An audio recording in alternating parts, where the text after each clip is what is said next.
4 o'clock on your Friday, just in time for the weekend weather, everybody. We're getting snow across Colorado.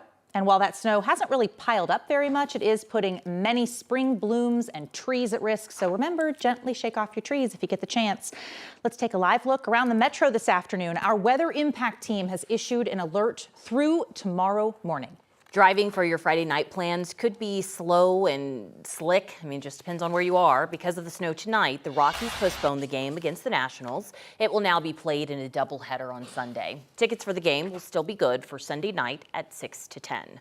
And that's not the only change for the weekend. A baseball lineup, tomorrow's afternoon start is being pushed back 1 hour. The game will now start at 2:10. And the Rockies tell us the City Connect jerseys that were supposed to be revealed tonight will be debuting at Sunday night's game.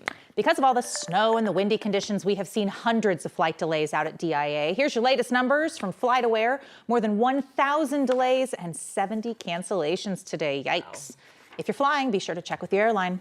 Right now, we're also keeping an eye on traffic for you. Roads in the high country are snow-packed. This is a live look at Frisco. Not a whole lot of cars on the roads. Probably a smart thing because we have seen a few crashes along I-70. We know many will be trying to head west to enjoy the fresh new powder ahead of more closing days this weekend. Aspen, Steamboat, and Vail are closing this Sunday. Today, Colorado State Patrol issued several citations to commercial vehicle drivers who did not chain up. Some of them were involved in spinouts that blocked traffic for hours. Our Evan Krugel is learning more about enforcement of chains, and we'll get with him in just a few minutes. But first, let's get you your forecast. Hi there, Corey. Boy, that snow's still coming.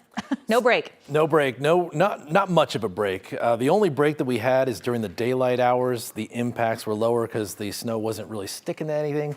But as we get into the evening hours, we'll flip back into higher impacts because of the colder temperatures. And we've got plenty of snow still coming from this dynamic spring storm. We've still got some thunderstorms out here in the San Luis Valley over near the Great Sand Dunes, but over the metro area, completely covered in snow, still not sticking to anything out there just yet, but we're a few hours away before that starts to happen once again. And we could even see some ice overnight as the temperatures drop into the 20s. Another 1 to 3 inches still possible as we go through the night, 2 to 5 out here in Dougco, and 3 to 6 more inches still to come in parts of the foothills. So we could be looking at a footer in some of those areas. So the impacts is the snow for sure, and the slick roads between about 8 p.m. tonight and 8 a.m. tomorrow morning. Little extra careful with the driving, or limit your driving if you can. Those temperatures dropping down into the middle 20s here overnight into tomorrow morning, and we could carry at least scattered snow shower chances all the way until about 9 or 10 o'clock tomorrow morning. So those impacts will go really until noon is what I expect. I'll have more on that forecast coming up in just a few minutes. Corey, thanks. As we get you a check of your roads, I-70 is back open after multiple crashes shut down the interstate this morning. State Patrol says a handful of those involved truck drivers were not chained up. 9 News reporter Evan Krugel joins us this afternoon live along I-70 in Morrison. Evan, how do things look? I mean, well, we can see how they look. You're covered in snow. How are the roads looking? Yeah, it's pretty obvious, isn't it, Jenny? The snow really starting to pick up here this afternoon. And I'll tell you what, for the first time, we're seeing it stick to the ground and to the roads, including along I-70 here in Morrison. But just down the road from here at that chain-up station, it's been mostly empty all day. And State Patrol says that's starting to cause some major problems in the high country. The road to summer in the Colorado Rockies comes with frosty detours, because here, the April showers often come as snow. Absolutely. Love it. Thrilled. Sherry Mendez was not amused by the late spring storm. As you know, we have this weather even in our spring, but motorists are still not taking that into consideration when they're on the roadways. Friday morning, Sherry's team had to shut down the interstate for multiple crashes near the Eisenhower Tunnel, involving semi-trucks with no chains. We've had 6 that were written for chain law violations and 3 that were blocking the roadway on I-70 this morning. She says one driver even tried something she's never seen. After the truck was already blocking the roadway, when troopers approached, they were trying to put on chains. Yeah. That driver got a ticket for more than $1,000, a drop in the bucket, considering CDOT says each hour I-70 is closed costs the state's economy roughly $2 million. A whole lot of green Sherry is tired of wasting every time the roads turn white. Yes, it is frustrating to me because it's endangering the public. We expect a clear roadway. People are trying to get to their destination, and this delays them on top of causing safety issues and concern. And it is not just truckers causing problems. CSP says they're also running issues with drivers of passenger vehicles who are not prepared for these conditions. A reminder, if you're heading up into the mountains tonight, you need all-wheel drive, four-wheel drive, or traction equipment. That can include, of course, something like snow tires. And Jenny, Alex, we are not out of the woods yet. Those laws remain in effect all the way through the end of May.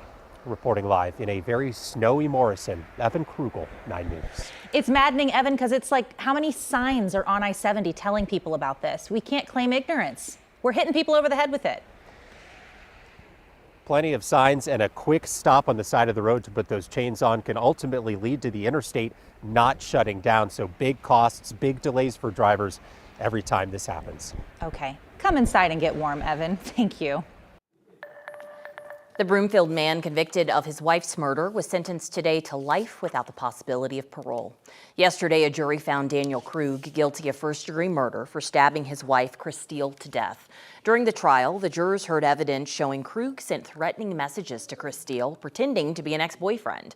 Our Jaleesa Irizarry was in the courtroom for today's sentencing, and she'll bring us more tonight at 9 News at 5. Also this week, a man in Aurora was sentenced to 30 years for murdering his friend and encasing him in concrete. Haskell Crawford pleaded guilty to second-degree murder. The case began in 2023 when the victim's mother reported him missing. A tip on social media led police to the crawl space of Crawford's ex-girlfriend's apartment. Crawford's sentence will be served consecutively to a 16-year sentence he's already serving on an unrelated aggravated robbery. Classes were canceled today on the campus of Florida State University after yesterday's mass shooting left 2 people dead.